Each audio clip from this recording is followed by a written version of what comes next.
আচ্ছা, আজকে আমার পডকাস্টের অতিথি শোভন চক্রবর্তী। শোভনকে ফেসবুকে অনেকেই চেনে যারা লেখালেখির জগতে আছে। তো আমি মূলত এসেছি ওর একটি বই নিয়ে। বইটার নাম তুষার খঞ্জর, অর্থাৎ বরফের চাকু। তো, শোভন, বইটা পশ্চাৎটা একটু দেখিয়ে দাও লোকজনকে। এই হচ্ছে বই। হ্যাঁ, বইয়ের জানি না কতদূর আরেকটু তুলো বইটা, যাতে তোমার টাইটেলটা লোকে দেখতে পায়। আচ্ছা, এবার আরেকটু তুলতে হবে, লোকে টাইটেলটাই দেখতে পাচ্ছে না।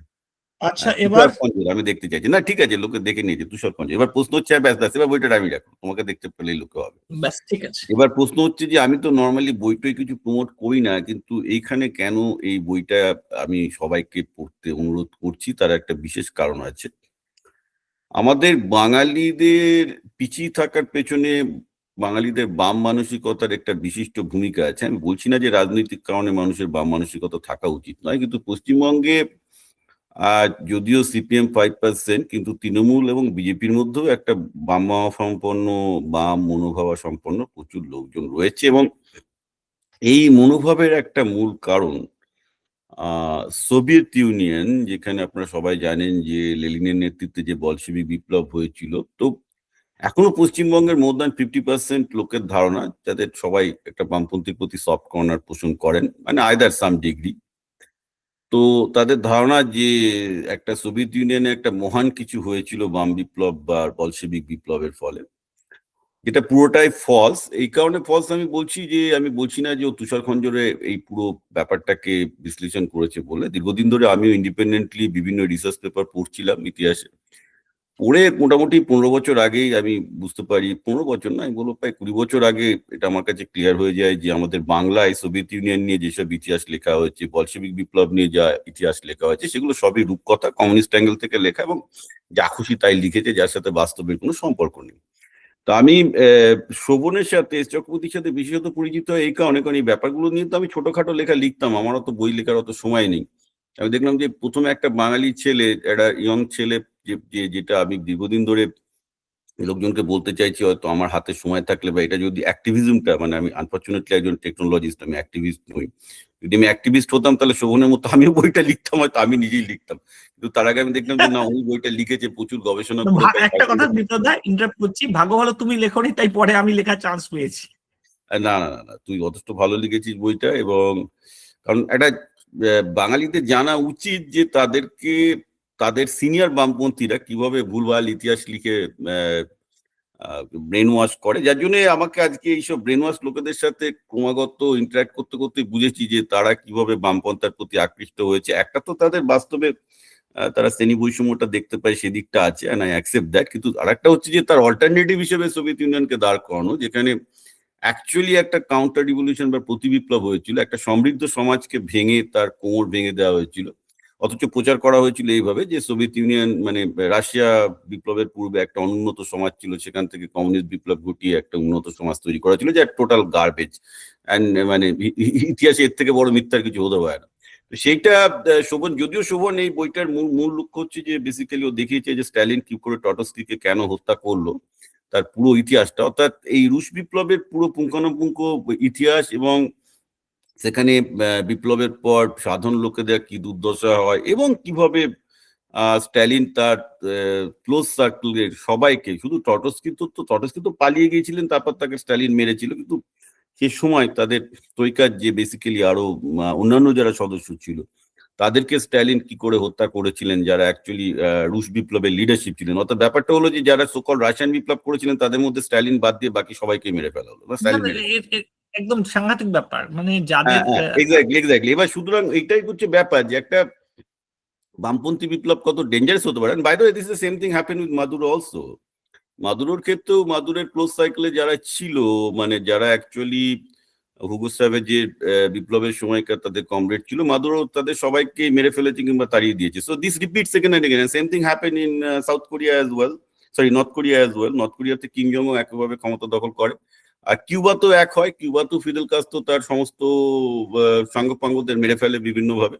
So this history repeats itself. এবং আজকে সবাইকে মারেনি, কাউকে কাউকে বাইরে বিপ্লব করতে পাঠিয়ে দিয়েছে, এটা একটা চালাকি। সেটা না, বাইরে বিপ্লব করে সেখানেও মারা হয়েছে। তো কোশ্চেন হচ্ছে যে এই বামপন্থী বিপ্লব, মানে যারা আজকে বিপ্লব করছে, যদি সত্যি বিপ্লব হতো, হয়নি, তাদের ভাগ্য ভালো, তারা বেঁচে গেছে, তারা ক্যাপিটালিস্ট সোসাইটিতে আছে। তো যদি যারাই যে আজকে বামপন্থী বিপ্লবের স্বপ্ন দেখে, বিপ্লবটা যদি সত্যি হতো তাদের কেউ বেঁচে থাকতো না, কারণ তাদের একটাই নেতা হতো, বাকি সবাইকে মানে বিপ্লবের সঠিক সহযাত্রীদের সবাইকে মেরে ফেলা হতো। এটাই হচ্ছে শোভনের বইয়ের মোটামুটি একটা মূল ব্যাপার, কারণ সেটা সবার জানা উচিত। আমরা যারা ইতিহাস একটু নিরপেক্ষভাবে চর্চা করি সবাই জানে যে বামপন্থী বিপ্লব কি ভয়ঙ্কর জিনিস, আর সবচেয়ে ভয়ঙ্কর শুধুমাত্র সেই দেশের লোকের জন্য নয় যারা বামপন্থী বিপ্লব করছে তারা, কারণ তাদের কেউ বাঁচবে না। তাদের জন্য তারা প্রথম তারা আক্রান্ত হয়। প্রথম, হ্যাঁ, তারা ফিদেল কাস্ত্রো তাই করেছে, স্ট্যালিনও তাই করেছে, সবাই তাই করেছে, নোবডি দেখতে তাদেরকে তখন আচ্ছা প্রতি বিপ্লব। বিপ্লব, আমি একটা সাপ্লিমেন্ট করছি, খুব ইন্টারেস্টিং ঘটনা। প্রথম যে ফার্স্ট পলিট ব্যুরোতে 6 জন লোক ছিল এক্সেপ্ট স্টালিন, আমি স্টালিনকে ছেড়ে, সরি, ইনক্লুডিং স্টালিন। সেই 6 জনের মধ্যে একমাত্র লেনিন একটা ন্যাচারাল কোর্সে তার ডেথ হয়েছিল। বাকি যে কজন তাদের সবাইকে স্টালিন মেরে ফেলেন। কিন্তু তারপরে লেনিনের মৃত্যুর বদলে, মানে মৃত্যুর পরে তার বদলে যিনি আসেন, বুখারিন, তাকেও স্টালিন মেরে ফেলেন। মানে উনি সব জায়গায় মারছেন এমন পার্সেন্টেজে মারছেন যে উনি ছাড়া বাকি সবাইকে মারছেন না, একা নিজেকে ছাড় দিচ্ছেন। না না, কিন্তু অতটা নির্দয় নয়।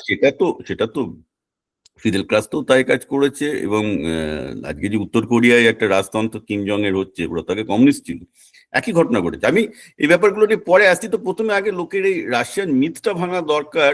তুমি বলো প্রথম থেকে আমরা শুরু করি, বিকজ আমাদের প্রথম যে মিথটা ভাঙতে হবে সেটা হচ্ছে এই যে, সেটা তোমার ঘাড়ে এখন আমি চাপাচ্ছি, সেটা হচ্ছে এই যে রাশিয়া একটা, ওরা বলে যে বিপ্লবের আগে 1917 আগে একটা অনুন্নত কৃষিভিত্তিক সমাজ ছিল, যেটা টোটালি ভুল। কারণ ইন্ডাস্ট্রিয়াল প্রোডাকশনের দেয়ার ফোর্থ, এবং 1865 থেকে যার মানে যার তন্ত্র সেখানে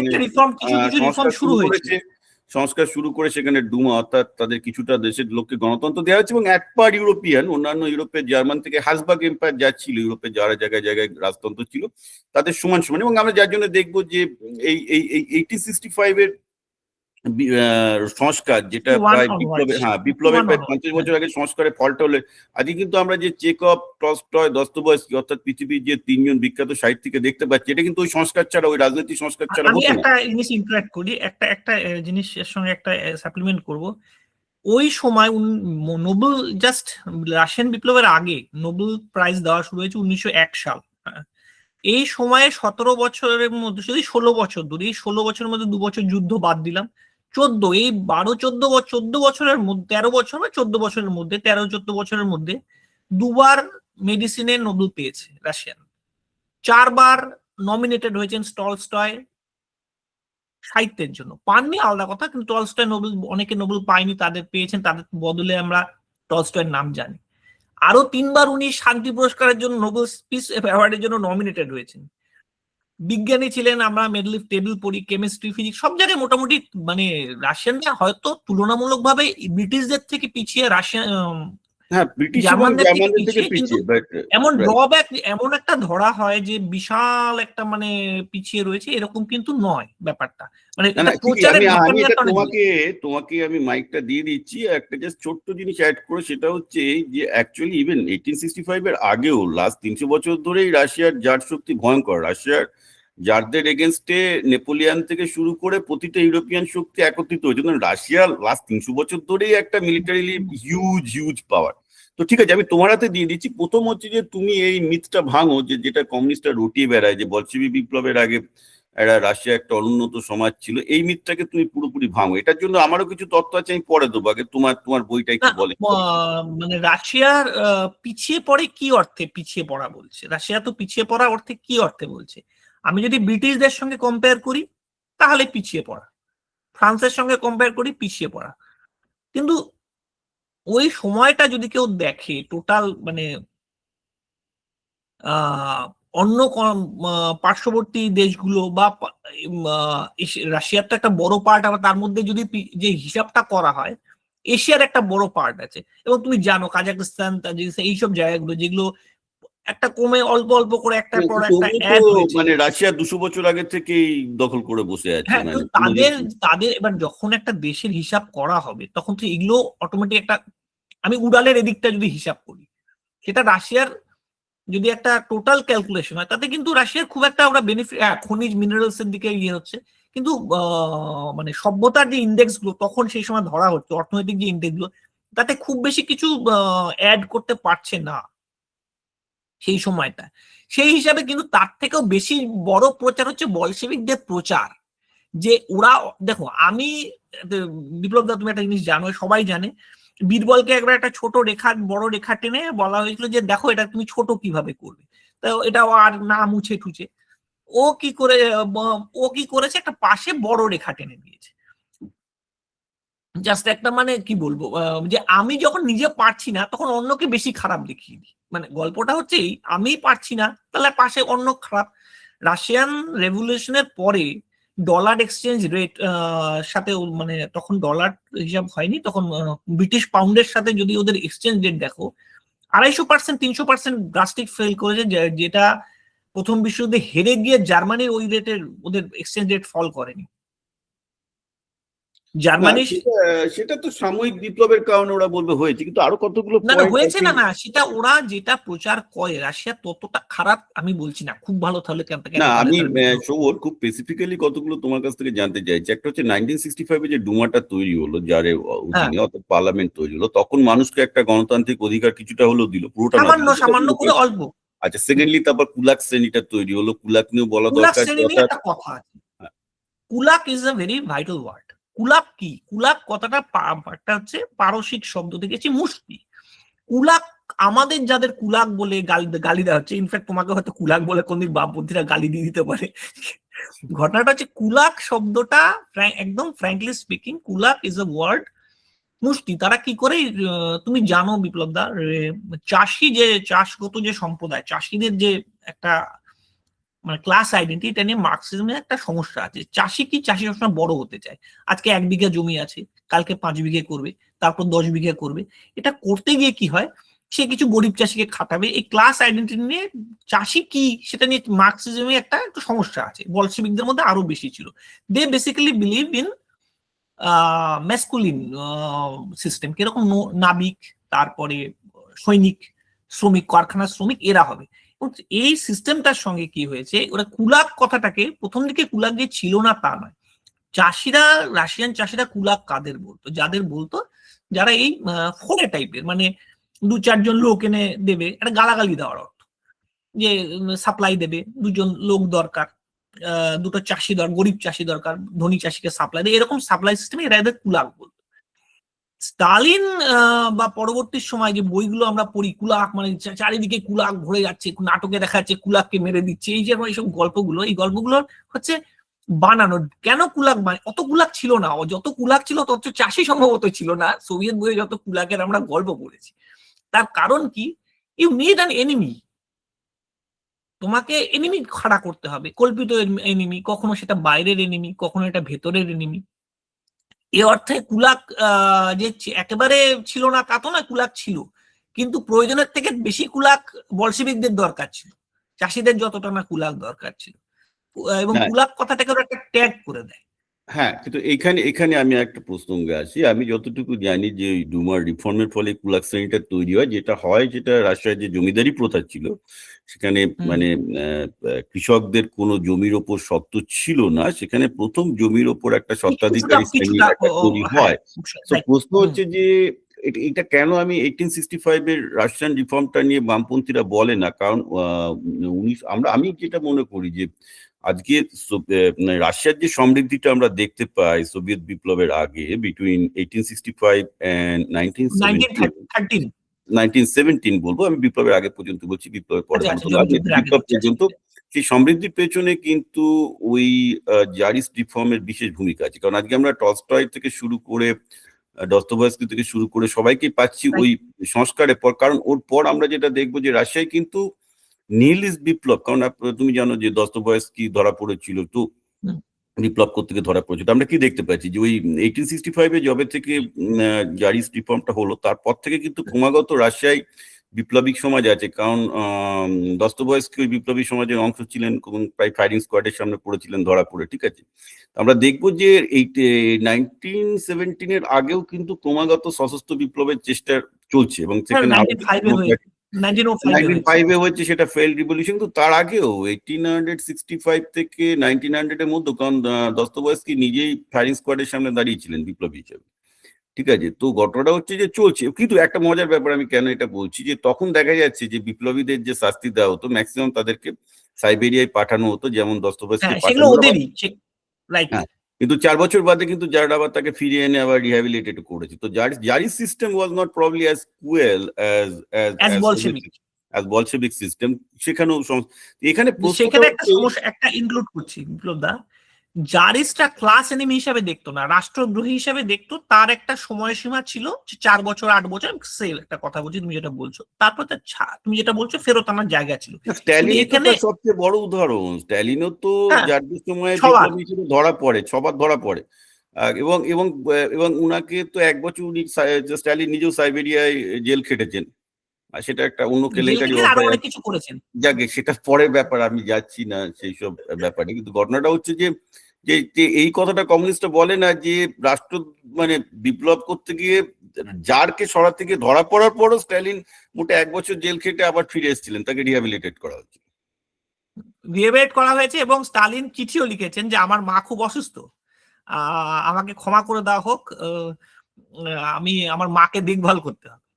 হ্যাঁ, না না, সেটা তো আছে, আরো ব্যাপার আছে, কিন্তু ব্যাপারটা হচ্ছে যে বেসিক্যালি যে যে আমি আমি সেই সব ইতিহাসগুলোকে আমি বলছি যেগুলোকে খুঁটিয়ে বামপন্থীরা জীবনে কখনো পড়েনি, কি হয়েছে তো এইবার। স্টালিন মিনিমাম দুবার একদম লিখিতভাবে ক্ষমা চেয়েছেন যে আমাকে মুক্তি দেওয়া হোক, হ্যাঁ আমার হ্যাঁ হ্যাঁ, মানে আমার স্ট্যালিন যাদের সামনে খেয়েছে এবং তাকে ক্ষমা করেওছে যারা, যে দেশদ্রোহিতার অভিযোগ, নাশকতার অভিযোগ, ইনফ্যাক্ট ব্যাংক ডাকাতির অভিযোগ সবকিছুই ছিল স্ট্যালিনের বিরুদ্ধে। হ্যাঁ, তবে তিনি পার্টি আরেকটা করে। অভিযোগ অ্যাড করা যেত। আমি সরি, আমি ইন্টারাপ্ট করছি, আরেকটা অভিযোগ অ্যাড করা যেত। আমি জানি তোমার এত বড় ভিউয়ার্স, আমি লিখি লোকে পড়ে, কিন্তু ভিউয়ার্সরা অনেক তাড়াতাড়ি লিখিত তথ্যের থেকে মৌখিক তথ্য অনেক দ্রুত যায়। I can prove it in my book. এটা আছে, সেটা হচ্ছে স্টালিন একটি 13 বছরের মেয়ের সাথে অবৈধ সম্পর্কে যুক্ত হন এবং 13 বছরের সম্পর্ক জারের রাশি সেটা তো বোধহয় ওই যখন উনি সাইবেরিয়ায় ছিলেন, সাইবেরিয়ায় ছিলেন, এবং তখন উনি অবৈধ সম্পর্কে 13 বছরের মেয়ের সাথে অবৈধ সম্পর্কে জড়িয়ে পড়ে। অবৈধ সম্পর্কে একটি পুত্র সন্তানের প্রথম সন্তানটি মানে ভূমিষ্ঠ হওয়ার আগে হওয়ার পরই মারা যায়। তখন স্টালিন কথা দিয়েছিলেন যে 14 বছর না হলে উনি অবৈধ সম্পর্কে একটা মানে আইনের দফায় পড়তেন। উনি বলেছেন যে আমি বিয়ে করব, আই উড ম্যারি। তার পরের বার মানে সম্পর্কটা ছিন্ন হয়নি, পরের বছর আবার একটি সন্তান, সেই সন্তানের ছবি টবি আছে, অনেক লেখক বই টই লিখেছেন। স্টালিন দ্বিতীয়বার যখন মানে দ্বিতীয় সম্পর্কের ফলে একটি সন্তান হয়, তিনি দিব্যি বেঁচে পড়তে ছিলেন। স্টালিন খোঁজ খবর টবর রাখতেন না, সেটা অন্য কথা। তখন স্টালিনের যুদ্ধে যাওয়ার কথা মনে পড়ে, যে স্টালিন যুদ্ধে যেতে হবে দেশ বাঁচাতে। অ্যাকচুয়ালি ওনার কাঁধের হাড় ভাঙা ছিল, উনি রাইফেল টাইফেল তুলতে পারতেন না, কিন্তু উনি এবং পাও খোড়া, উনি যুদ্ধে যেতেই পারতেন না। কিন্তু এই একটা অজুহাত দেখে সাইবেরিয়া থেকে উনি সরে পড়েন। তখন এই তুমি যেটা বলছিলে, প্রভিন্সিয়াল গভর্নমেন্ট হচ্ছে স্টালিনের খুব কাছের, মানে ওরা যতই গালাগালি দিক, যাদের তুলনায় অনেক বেশি সহৃদয় ছিল। হ্যাঁ, এবার এইটা তো আসা উচিত, অধিকাংশ বলশেভিকরা মেনশেভিকদের গালাগাল দেয়, অর্থাৎ সোশ্যাল ডেমোক্র্যাটদের গালাগাল দেয়, কিন্তু ফ্যাক্ট হচ্ছে যে ফেব্রুয়ারিতে যখন সোশ্যাল ডেমোক্র্যাটরা যাদের সরিয়ে ক্ষমতায় আসছে এবং রাশিয়ায় একটা গণতান্ত্রিক প্রক্রিয়া শুরু হচ্ছে, যাদের তখনও কনস্টিটিউশন হয়নি, গণতান্ত্রিক প্রক্রিয়া শুরু করানোর জন্য অন্তর্বর্তী যে সরকার, ইন্টারিম যে গভর্নমেন্ট, তাকে কেরেনস্কিকে হেড করা হলো, এবং কেরেনস্কি বাবা ছিলেন লেলিনের শিক্ষক, এবং কেরেনস্কি লেলিন, টটস্কি এবং স্ট্যালিন সবাইকে দেশে ফিরিয়ে আনলেন এবং যথেষ্ট কষ্ট করে ফিরিয়ে আনলেন। এবং বলশেভিকদের যে কেরেনস্কি ফিরিয়ে আনলেন, বাই দ্য ওয়ে একটা জিনিস বলা দরকার, যে আমেরিকায় যারা রাশিয়ানরা পালিয়ে এসেছিল সেই সময়, তারা কেরেনস্কি ইনক্লুডিং টটস্কি না, সবচেয়ে মনে টটস্কি তো বলশেভিক, কিন্তু নন বলশেভিক যারা সেই সময় বিভিন্ন রাশিয়ানরা বিপ্লবের ফলে পালাতে বাধ্য হয়েছিল, যেমন মাদুরোর কারণে প্রচুর ভালো ভালো ভেনেজুয়েলান দেশ ছেড়ে পালাতে বাধ্য হয়, মানে শ্রেণীসূত্র নামে, এটা তো নিয়ম, এটা নিয়ম। ঘটনাটা হচ্ছে তারা অ্যাকচুয়ালি কেরেনস্কিকে কবর দিতে আমেরিকায় অস্বীকার করেছিল। তার একটা বড় কারণ হচ্ছে এই যে তাদের মধ্যে কেরেনস্কি অ্যাকচুয়ালি বলশেভিকদেরকে, অর্থাৎ সোশ্যাল ডেমোক্র্যাটরা, মেনশেভিকরাই বলশেভিকদেরকে ক্ষমতার পথ পরিষ্কার করে দিয়েছিল। এই কেরেনস্কিটা ক্যারেক্টারটাকে নিয়ে অধিকাংশ বামপন্থী একটু সঠিকভাবে জানে না।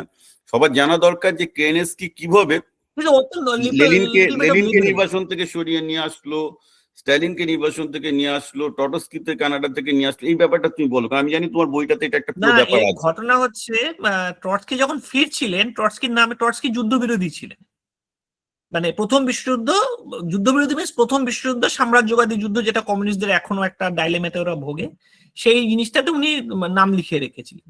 ব্রিটিশ অথরিটি, তখন ব্রিটিশ অথরিটির কাছে লিস্টটা হচ্ছে যারা যুদ্ধবিরোধী, মানে যে ওদের টিনা মেথড সেটা অনেক আগে থেকেই ছিল, যে হয় তুমি আমার পক্ষে অথবা যুদ্ধের বিপক্ষে বলে কোনো কথা নেই, তুমি যুদ্ধের বিপক্ষে মানে you are in favour of German, তার মানে আমরা যুদ্ধ করছি, তুমি যুদ্ধের বিপক্ষে মানে আমাদেরই বিপক্ষে।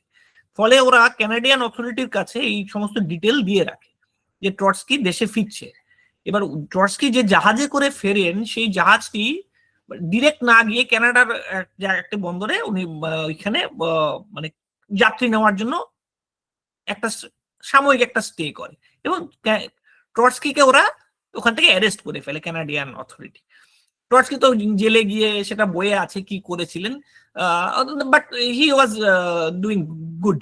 যেটাই হোক, মানে জার্মানরা ওনার ব্যক্তিত্ব অসাধারণ ছিল, এ নিয়ে কোনো ডাউট নেই। ট্রটস্কির ব্যক্তিত্ব, এটা তুমি যাই বলো বিপ্লব দা, হতে পারো মানে কমিউনিস্ট বিদ্বেষ বা এই থেকে, ট্রটস্কির ব্যক্তিত্ব অসাধারণ। এবং তার বক্তৃতায় টটস্কি কমিউনিস্ট বিপ্লবের মধ্যে লেনিন, স্ট্যালিন এবং টটস্কির মধ্যে সবচেয়ে অ্যাকসেপ্টেবল ফেস বলতে যা বোঝায়, intellectual acceptable face Trotsky, there is no doubt.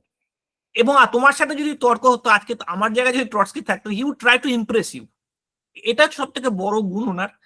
উনি সেই জেলের মধ্যে গিয়ে জার্মান যুদ্ধবন্দী এবং ব্রিটিশ যুদ্ধবন্দী সবার মধ্যে মিশে গিয়ে উনি জার্মানদের ইংরাজি পেপার অনুবাদ করে জার্মান ভাষায় বলতেন যে আমি অল্প ইংরাজি জানি, কিন্তু জার্মানটা ভালো জানি, অনুবাদ করে পড়বো, জেলটাকে ভালো রাখতে হবে। কিন্তু এই যে জেলবন্দি অবস্থা, 90 মাইল দূরে প্রায় ওনাকে ট্রান্সফার করা হয়েছিল বন্দর থেকে, সেখান থেকে কিন্তু ওকে ছাড়ায় প্রভিন্সিয়াল গভর্নমেন্ট, তারাই কানাডান গভর্নমেন্টের উপর চাপ দেয় যে আমাদের লোককে ছেড়ে দাও। তুমি যেটা বলছিলে, অ্যাকচুয়ালি এই প্রভিন্সিয়াল সরকারটা না থাকলে বলশেভিক বিপ্লব কতদূর হতো, আমি যদিও এই সেটাই বইটাতে বলছি, সেটা ছোঁয়ার জায়গা সেটাই নেই। লোকজন জানে না। শুধু তাই না, একই কাজ হয়েছে লেলিনের ক্ষেত্রে। লেলিন তখন স্ক্যান্ডিনেভিয়ায় পালিয়ে বসে আছে এবং লেলিনের দেশে ফেরার কোনো সম্ভাবনা নেই, সেটাও কিন্তু কেরেনস্কি। উনি খবর দেখে চমকে গেছিলেন যে যার পদত্যাগ করেছেন, এটা উনি মানে বিশ্বাসই করতে হ্যাঁ, পারেন। মানে লেলিন জানতেন না যা পদত্যাগ করেছেন, এবং সবচেয়ে বড় কথা হচ্ছে যে লেলিন কিন্তু দেশে ফিরতে পারছিলেন না। উনাকেও সেই প্রভিন্সিয়াল গভর্নমেন্ট, যার হেড কেরেনস্কি, কেরেনস্কি নিজে ইনিশিয়েটিভ নিয়ে লেলিনকে ছাড়িয়ে নিয়ে এসেছিলেন। ছাড়িয়ে নিয়েছিলেন, এবং যে যে রাস্তায় যখন সুইস ওনার ট্রেনটা প্রচুর ঘুরে এসছে, লেলিনের ট্রেন একটা বই আছে, যখন পুলিশ ওঠে তখন লেলিন রীতিমতো প্রতি মুহূর্তে ভাবছে যে বিভিন্ন দেশের বর্ডার সীমান্ত ক্রস করে করে ট্রেনটা যাচ্ছে, লেলিন প্রতি মুহূর্তে ভাবছেন I would be arrested, they are this police man are just going to arrest me. এই কারণে ওরা ট্রেনে উঠেছে। এর লিখিত ভার্সন আছে, লেলিনের সঙ্গে যারা ছিলেন তারা লিখেছেন যে লেলিন প্রতি মুহূর্তে আতঙ্কে ছিলেন যে আমাকে গ্রেপ্তার করা হতে পারে। আসলে এটা একটা টোপ, যেটা কমিউনিস্টদের একটা খুব চালু গদ, যে আমাকে ডেকে আনা হয়েছে, এর পিছনে একটা বড় ষড়যন্ত্র আছে, এত সোজা এখানে অন্য ব্যাপারটা একটা নয়। ব্যাপারও আছে, বারবার করে বলা হয় যে জার্মানি অ্যাকচুয়ালি লেলিনকে টাকা দিয়েছিল সোভিয়েতে ঘুরতে, কারণ সবাই জানতো যে যদি লেলিন ফিরে এই যায়। জায়গাটা আমি একটু ডিফার করবো, এই জায়গাটা আমি একটু ডিফার করবো। লেলিন, বলশেভিক পার্টি, এরা জার্মানি থেকে টাকা নিচ্ছে, এনে কোনো ডাউট নেই, কিন্তু এটা লেলিনের খুব সোজা উপায়। লেলিনের কাছে আমরা ওই টাকাটা ইউজ করব, তারপর আমরা বিপ্লব করব। এটা মানে লেলিন জার্মানদের দালাল ছিলেন বা চর ছিলেন এটা নয়, টাকা নিয়েছেন এটা যেমন সত্যি, আবার টাকা নিয়ে মানে কি বলবো, একটা শত্রুর কাছ থেকে টাকা নিচ্ছি, এও ঘরের শত্রু, একে ভাড়ার জন্য আরেকজনের কাছে টাকা নিচ্ছি, ওর প্রতি আমার কোনো দায়বদ্ধতা নেই। লেনিনের সেরকম কোনো দায়বদ্ধতা ছিল বলে আমার মনে হয় না, কেউ বলেনও না। কিন্তু টাকা নিয়েছি এটা তো জার্মানদের কাছ থেকে, এটা তো এটা তো জার্মান কোনো ডাউট ডকুমেন্টে নেই। ক্লিয়ার ছিল। বাট এবার তুমি বলো যে কেরেনস্কি তো ফিরিয়ে আনলেন বলশেভিক বিপ্লবীদের, এবং তারপর মে মাসে লেলিন প্রথম কেরেনস্কির বিরুদ্ধে বিদ্রোহ ঘোষণা করে দিলেন, যে যার জন্য কেরেনস্কি বলশেভিকদের বিরুদ্ধে সেনা নামাতে বাধ্য হলেন, দ্যাট ইজ দ্য পেট্রোগ্রাফ বিপ্লব। পেট্রোগ্রাড, এবার ধীরে এটা ধীরে হলো মে পুতিনবার মাসে, অ্যারেস্ট, এটা 1917 মে মাসে যে পেট্রোগ্রাড বিপ্লবটা হলো, এর প্রেক্ষাপটটা নিয়ে বলো যে যে এক মাসের মধ্যে লেলিন এবং বলশেভিক বেইমানি করে বসলেন সোশ্যাল লেলিন ডেমোক্র্যাট। এখানে কতগুলো জিনিস আছে। লেলিন দেশে ফিরে একটা জিনিস খুব ভালো বুঝতে পারেন, যে the way he was thinking about revolution and the revolution in real time not same. বলশেভিকদের তত সাপোর্টার নেই। তুমি যদি বিপ্লব দা পরবর্তী ভোটের সময় ওটা রিফ্লেক্ট করবে, তুমি ভোটের ডিটেলস যে কেউ এখন চেক করে দেখতে পারে গুগল, ইট ভেরি ইজি। ওই সময়টাতে শহরাঞ্চলে বলশেভিকদের কিন্তু একটা ভালো সমর্থন ছিল, এটা কিন্তু মিথ্যা নয়। কিন্তু তুমি জানো রাশিয়া একটা বড় দেশ, যার বেশিরভাগটা কৃষিভিত্তিক দেশ, এবং সেখানে অন্য অনেক বাম মনোভিত্তিক পার্টি ছিল। বলশেভিকদের পার্টির যে মানে সংগঠন, সেটা মেইনলি কিছু এক্স সৈনিক যারা যুদ্ধে যেতে উৎসাহী নয়, এবং তাদের ওই কারণে ওই বাণীটা খুব বেশি পছন্দ, যে যুদ্ধ চাই না, শান্তি চাই, যারা যুদ্ধে চায় তারা যুদ্ধে যায় না, এরকম একটা কিছু ওদের পছন্দ। সৈনিকদের মধ্যে সবাই যুদ্ধ চায় না, এটা তো ফ্যাক্ট। এক, দ্বিতীয় কথা হচ্ছে চাষিদের কাছে এই যে ব্যাপারটা, বলশেভিজমের যে ব্যাপারটা, বলশেভিকদের যদি ভালো করে দেখা যায় গুপ্ত সমিতি টাইপের, ওদের কাজ কারবারটাও ওই প্রথম দিকে গুপ্ত সমিতি টাইপেরই ছিল। তার থেকে অনেক বড় দল ছিল হচ্ছে এসআর পার্টি, যেটা লেফট। এসআরদের মধ্যে দুটো ভাগ ছিল, এসআরদের ভোটও পার্সেন্টেজ অনেক বেশি ছিল, মেনশেভিকরা একটা ভালো শক্তিশালী জায়গায় ছিল। ইউক্রেনে তাদের কোনো ভিত্তি ছিল না, ইউক্রেনিয়ান এসআর যারা, তারাও অ্যাকচুয়ালি বড় একটা ভোটের সময় দেখা যায় ওরা অনেক কম। শোভন, আমি একটা তোমার বাকির মতো বুঝতে পারছি না, একটা ব্যাপারটা বলেছি। এসআর কারা? এসআর হচ্ছে যে তোমার সোশ্যালিস্ট যারা, তাই তো, মানে যারা ডেমোক্রেটিক বামপন্থী, কিন্তু ইয়ে নয়। হ্যাঁ, কিন্তু এদের একটা যেটা বলা উচিত যে এরা কিন্তু ডুমার কারণে, রাজনৈতিক যেহেতু তাদের করার অ্যাক্টিভিটি ছিল এবং এরা বিপ্লবী ছিল না, যারা এদের পছন্দ করতেন, এরা কিন্তু এরা বহুদিন ধরে এদের পার্টি কিন্তু রাশিয়ায় আছে এবং এদের ভিত্তি অনেক স্ট্রং, যার জন্য গ্রামের দিকে এসআরদের ভিত্তি অনেক স্ট্রং, কৃষি ভিত্তি ছিল। এবং এরা কৃষি সংস্কার নিয়ে বলো। হ্যাঁ বলো প্লিজ। না, আমি এইটার ইতিহাসটা জানতে চাইছি যে বেসিক্যালি যে এসআর বলে যে পার্টিটা, এসে বুঝতে পারেন ব্যাপারটা, ধীরে ধীরে উনি বুঝতে পারেন যে এবং the revolution he thought about, এবং রেভলিউশন কবে হবে সেটা নিয়েও বলশেভিকদের মধ্যে মতান্তর ছিল, যেটা নিয়ে লেনিনের সাথে বাকি মানে টুইন কমরেডস কামেনেভ এবং জিনেভিয়েভের একটা মতান্তর ছিল, যে এই সময় কি বিপ্লব করতে হবে। খুব ভালোভাবে বললে, যদি এটা কথাটা বললে হয়তো অনেকে একটু অসন্তুষ্ট হবেন, যেটা হচ্ছে বিপ্লব যে হয়ে গেছে, ইট ওয়াজ অ্যান অ্যাক্সিডেন্ট। স্টালিনকে তুমি এই সময় কোথাও দেখতে পাবে না। বলশেভিকদের মধ্যে একটা কিন্তু দোলাচল চলছে যে আমরা কি এরকম যাব, আমরা কি কুডেটা করব।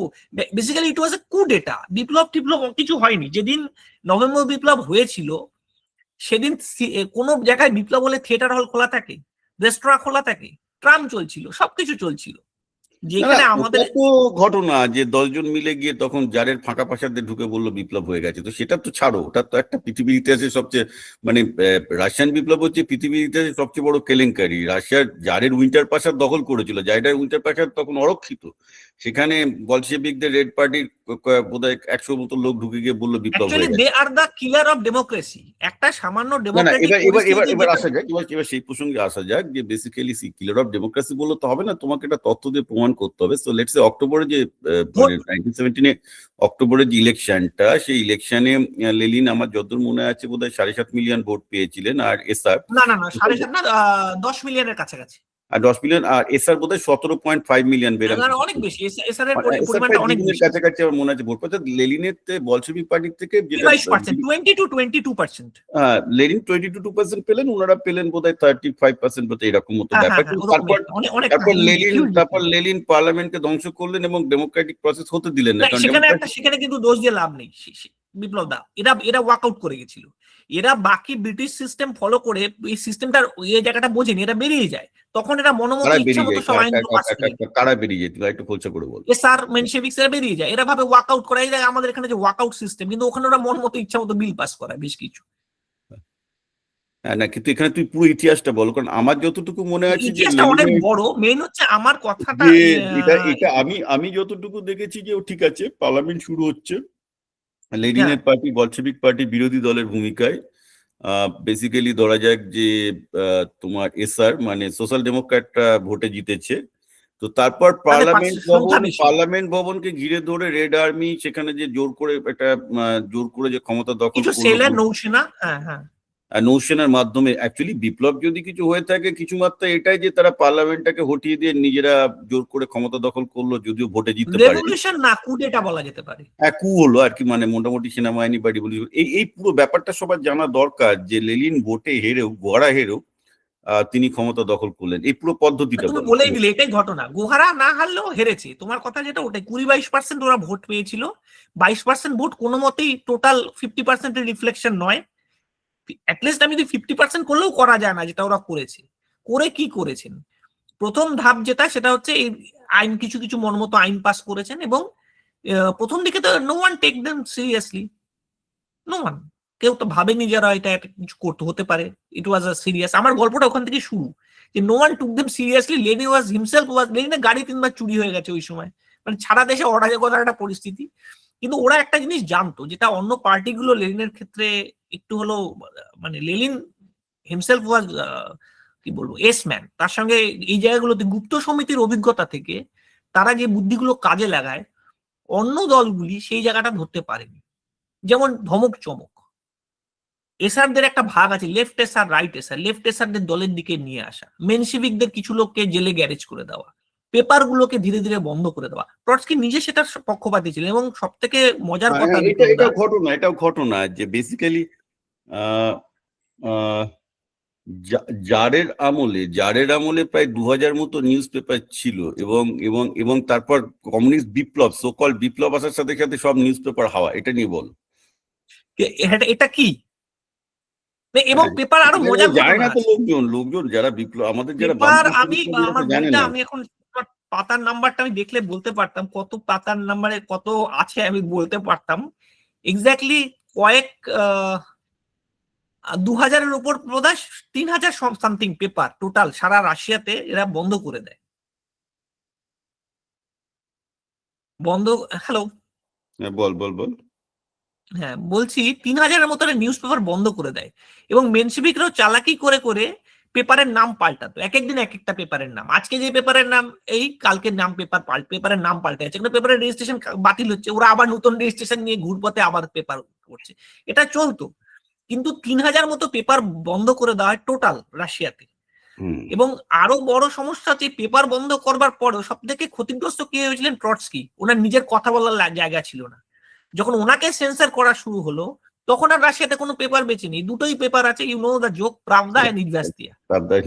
প্রাভদা মানে সত্যি, এবার এটাই সমস্যা যে কমিউনিস্টরা এইটা শুধু বাইরে, এটা কমিউনিস্ট না, পৃথিবীতে যে কোনো একনায়কতান্ত্রিক ক্ষমতা আসলেই তারা এই মুক্ত সংবাদপত্রকে সবচেয়ে বেশি ভয় পায় যদি কবজা করতে পারে। বড় বিপদ কি বিপ্লব দা, যখন ট্রটস্কিকে সেন্সর করা শুরু হলো, উনি যা বলেছেন তা কেটে দেওয়া হলো, উনি কিন্তু একটা অন্য পেপার খুঁজে পেলেন না যেখানে উনি ওনার নিজের মনের কথাটা বলতে পারেন। তখন সোশ্যাল মিডিয়া ছিল না, সোশ্যাল মিডিয়া থাকলেও এখন চীনে কি অবস্থা আমরা জানি, কিন্তু কমিউনিস্ট কান্ট্রি তাতে সেই সুবিধাটা থাকতো না। কিন্তু তাও একটা পেপারে যে উনি ওনার বক্তব্যটা রাখবেন, ট্রটস্কির সেই সুবিধা অবধি ছিল না।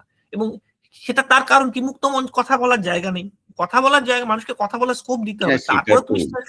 আমি এই জন্যই তো যোগ করি যে বামপন্থীরা নিজেরাই জানে না যে ওদের যদি ওরা ক্ষমতা আসে সবার আগে ওদেরকেই মারা হবে, ওদেরই কমরেড ওদেরকে মারে।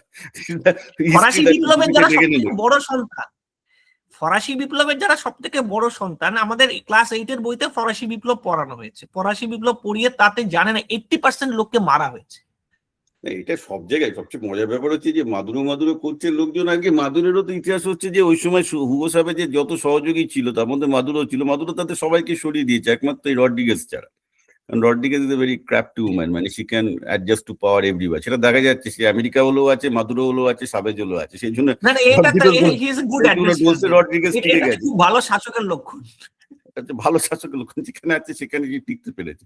আইডিওলজিক্যালি যারা অ্যাকচুয়ালি বিপ্লব করেছে তারা বেঁচে থাকে না, তাদেরকে যে কোনো বিপ্লবী মেরে ফেলে। This is the fact. এটা বিপ্লবের যে ডিফেন্ডার হয়, বিপ্লব যে করে আর বিপ্লবের যে সুফল পায়, দুটো এক ক্লানের লোক নয়। তুমি স্টালিনকে, আচ্ছা এইবার একটা ব্যাপারে আসা যায়, ইভেন বিপ্লব হয়ে যাওয়ার পরও সোভিয়েত ইউনিয়নে যখন 1-2 বছরের মধ্যে কিন্তু শ্রমিক এবং কৃষকরা বুঝে ফেলে যে একটা ভুল হয়ে গেছে এবং একের পর এক বলশেভিকদের বিরুদ্ধে শ্রমিকরা এবং কৃষকরা আন্দোলন করা শুরু করে। তুমি বলতে থাকো, আমি আমি আমি একটু আসছি, তুমি বলতে থাকো, আমি আসছি, ঠিক আছে? তুমি বলতে থাকো, এটা রেকর্ডিং হতে থাকবে, আমাকে একটা দরজা খুলে আসতে হবে, বলতে থাকো।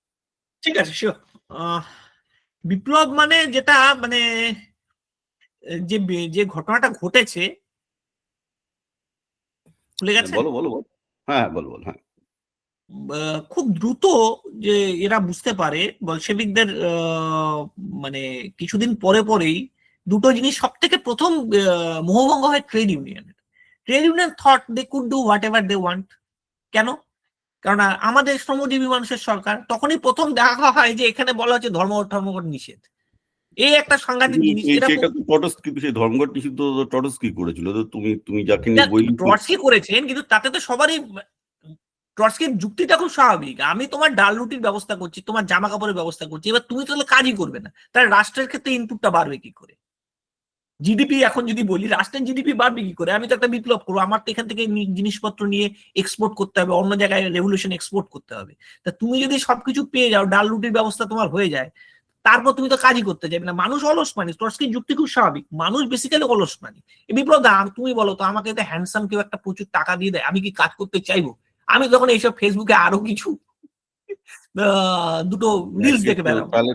তাহলে তো আমার মনে হচ্ছে, কারণ আস্তে আস্তে তো আমাদের রোবোটিক সময় ভাতার দিকে এগোচ্ছে, তাহলে সবাই ভাতা পেলে কি হবে? সেটা আমি জানি না, আমার কাছে এই যুক্তি নেই, কিন্তু মানুষ স্বভাব অলস। ট্রটস্কির যেটা যুক্তি ছিল, মানুষ অলস প্রাণী, তার আমি শ্রমজীবী মানুষের আমি কতগুলো সুবিধার ব্যবস্থা করে দিচ্ছি, চাকরি যাবে না, তার স্বাস্থ্য আমি দেখছি, তার সন্তানের শিক্ষা দেওয়ার দায়িত্ব আমার। কিন্তু সে যদি এবার বাড়িতে বসে থাকে তাহলে হবে না, তার ধর্মঘট করাও চলবে না। এটা নিয়ে মানে কমিউনিস্টদের একটা বিশাল বিতর্ক আছে, ট্রেড ইউনিয়ন কার কথা শুনে চলবে, ট্রেড ইউনিয়নের কথা শুনে পার্টি চলবে না পার্টির কথা শুনে ট্রেড ইউনিয়ন চলবে।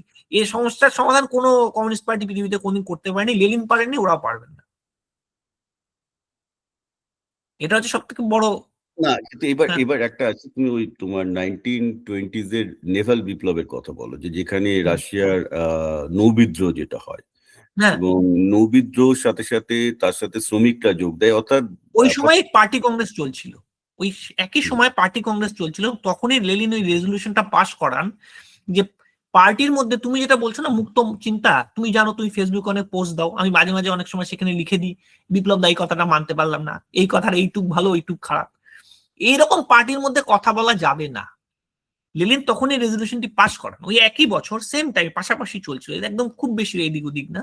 সেই রেজলিউশনে বলা ছিল কেউ বিরোধী কোনো কোনো কথা কে, মানে সংগঠনের বিরুদ্ধে কথা বলার যে অধিকারটা, সেটা অনেকাংশে খর্ব করা হয়।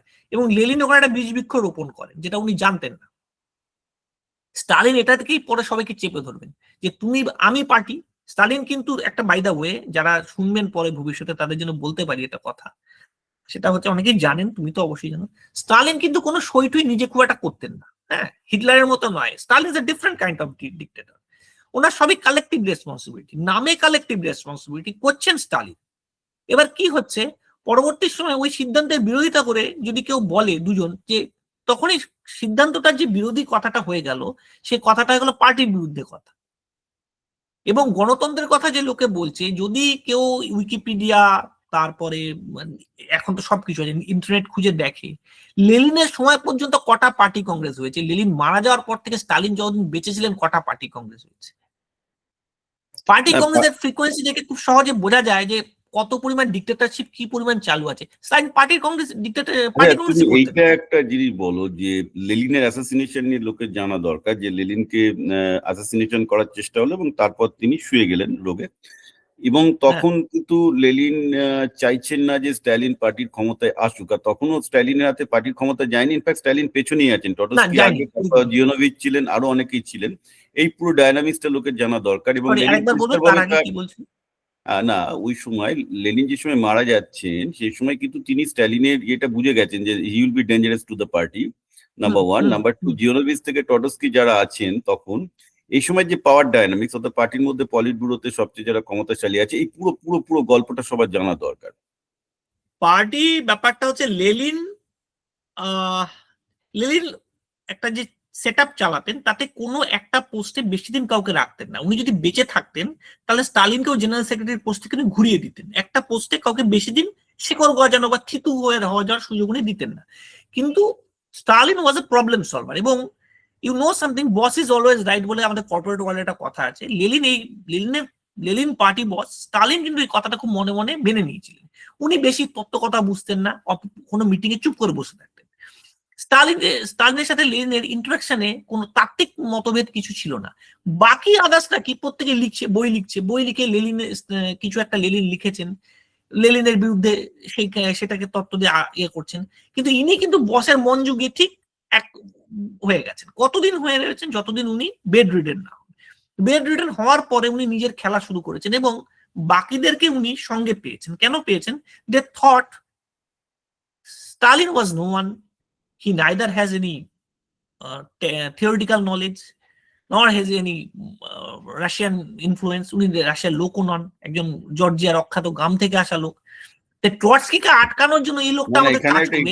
এখানে একটা ইন্টারেস্টিং গল্প আছে। সবাই জানতো যে স্ট্যালিন মানে আনপুর জর্জিয়ান রাশিয়ান নয়, কিন্তু এইটাতে যেটা অনেকে জানে না, যে স্ট্যালিন এই সময় একটা রটনা করিয়ে দেন যে তিনি অ্যাকচুয়ালি তার মায়ের মানে দুটো জিনিস একসাথে করার জন্য টু বি মোর অ্যাকসেপ্টেবল, মানে লোকে বোঝে না যে রাজনীতি কত ভয়ঙ্কর হতে পারে। আমি মানে এই ঘটনাটা শুনে আঁতকে উঠেছিলাম, এবং এটা রটনাও হতে পারে, বাট অনেকে বলেন এটা সত্যি, যে স্ট্যালিন রটিয়ে দেন যে তিনি তার মায়ের অবৈধ সন্তান, ইন দ্য সেন্স যে হ্যাঁ, তার এটা মায়ের এটা একটা একটা কথা আছে। রাশিয়ান প্রেমিক ছিল, তার গর্ভে হয়েছে, তো দুটো, যাতে একসাথে তার মধ্যে রাশিয়ানদের মধ্যে অ্যাকসেপ্টেন্স বাড়ে, এবং সেকেন্ড টু শো যে তিনি একজন প্রলেতারিয়েতের অংশ, মানে এক ঢিলে দুটো পাখি মারেন।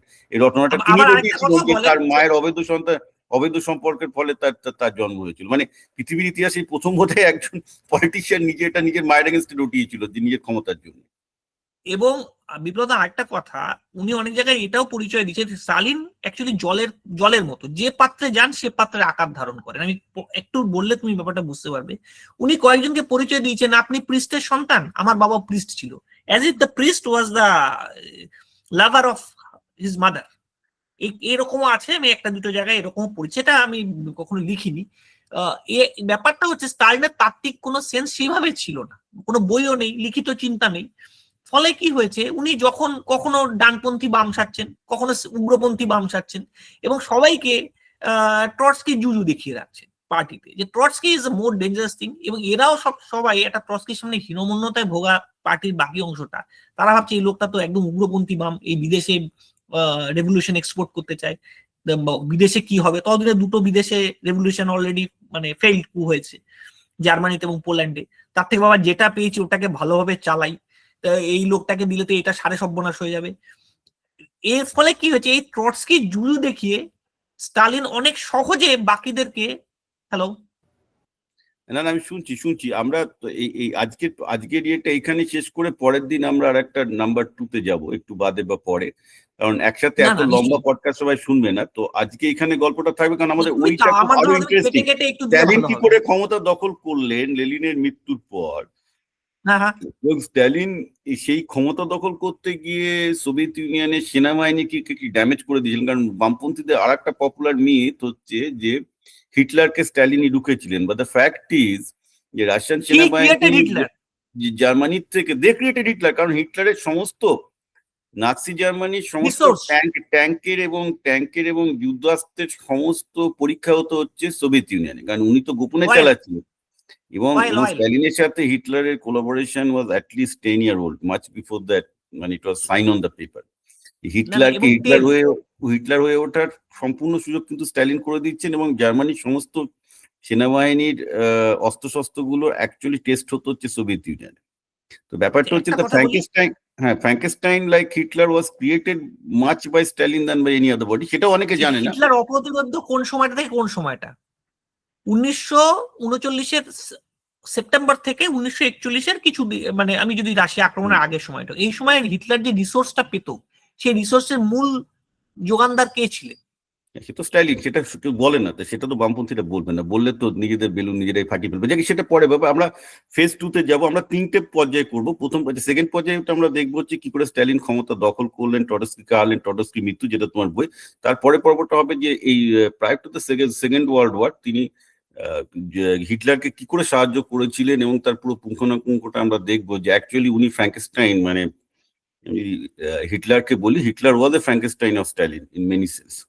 এবং স্ট্যালিনের সহযোগিতা ছাড়া স্ট্যালিনের সহযোগিতা ছাড়া জার্মান সেনাবাহিনী দাঁড়াতোই না। জার্মান সেনাবাহিনী যত free hand for all the testing, right, সমস্ত জিনিসের তো যুদ্ধাস্ত্রের তো টেস্টিং দরকার। টেস্টিং ছাড়াও আরেকটা কথা আমি যোগ করতে চাই, they got free hand after that treaty. হ্যাঁ হ্যাঁ, আপনার ঠিক আছে, অনেক সেগুলো পরের লোকজনের জন্য আমরা জমি রাখি, লেটস সে দ্যাট ফর আরো দুটো পডকাস্টের জন্য আমরা জমি রাখি। ঠিক আছে, চলো ঠিক আছে, আজকে আমরা এখানে শেষ করি। আমারও কথা হলো অনেকদিন পরে। হ্যাঁ চল, বাই বাই। ঠিক আছে, ক্রস করে দিচ্ছি। হ্যাঁ, ক্রস করবো।